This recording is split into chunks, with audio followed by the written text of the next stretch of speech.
So last Friday, my friend Greg invited a bunch of us over for what he described as a life-changing silent disco experience in his living room. Now, Greg is the guy who once hosted a potluck but only provided napkins, so I should have known something was up. Still, I arrived in full neon glory, ready to silently boogie my heart out. The only mildly intriguing thing was that Greg had spent all week hyping up a revolutionary twist he'd added to the concept. We all showed up, expectant and headphone ready, only to discover one tiny hiccup: Greg had forgotten to buy, borrow, or even consider the existence of headphones.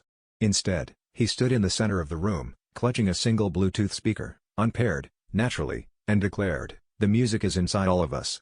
I looked around, thinking maybe this was some kind of community improv exercise, but everyone else just shrugged and started shuffling around awkwardly like a group of penguins learning to moonwalk.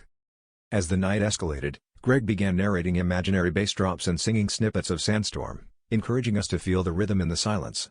Before long, my friend Lisa was miming air guitar, and someone else started breakdancing to what I can only describe as the sound of collective embarrassment. At one point, Greg paused, threw his hands in the air, and shouted, "This is what Mozart would have wanted."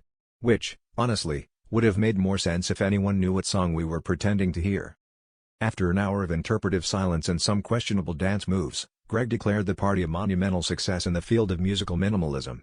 When we finally left, he handed each of us an empty CD case as a souvenir. On the back, he'd written, "Thanks for joining the Sound of Music Appreciation, where the only thing dropping is our standards."